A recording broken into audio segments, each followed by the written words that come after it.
Los Angeles, un rêve imposteur. Écrit par Noah Morale.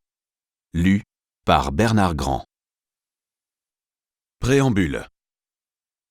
Los Angeles, novembre 2003, 21h18, aéroport de LAX. Après 12 heures de vol, Manu retrouve la douceur d'un hiver qui s'annonce agréable. À la sortie de l'aérogare, sa femme Salima l'attend. Manu est très surpris qu'elle l'accueille comme un prince. La limousine, le chauffeur, le service 5 étoiles de ce carrosse contemporain l'impressionnent littéralement. Pourquoi tant d'attention ? De plus, Manu découvre son épouse complètement transfigurée.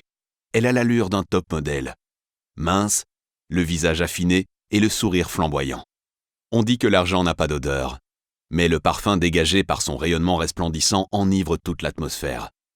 Il se doute bien que les dollars sont la source de cet arôme plus que plaisant. Elle lui avoue « Écoute Manu, je me rapproche enfin de mon but. Je t'avais parlé de mon projet de monter un hold-up chic et branché, et mon plan semble presque parfait. La conquête de Los Angeles se trouve à portée de main, et notre arrivisme décomplexé s'envisage sous les meilleurs auspices. » Manu ne répond pas. Il reste bouche bée. Coupe de champagne à la main, le couple traverse la ville et se rend dans un restaurant en vogue et bobo sur Sunset Boulevard. Par une agréable démonstration ostentatoire, Salima entreprend de persuader Manu de ses certitudes.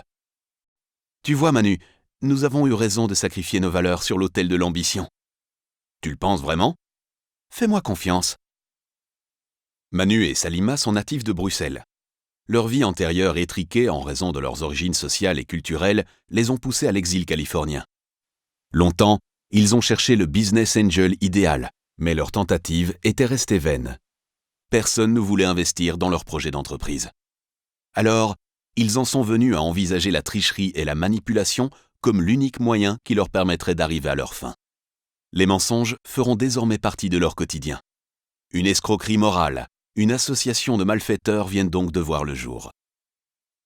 Pourtant, à son début, ce couple plutôt normal n'aspirait qu'à vivre un épanouissement commun, bien qu'au fond d'eux bouillonnait un intense besoin de liberté.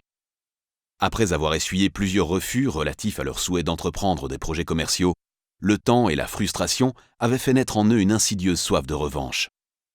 Ils ont alors décidé de jouer avec leurs propres âmes.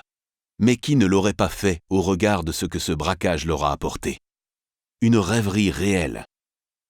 Ce récit raconte le moyen de conquérir l'une des villes les plus fascinantes du monde, usant sans scrupule ni repentir de méthodes peu orthodoxes, mais performantes.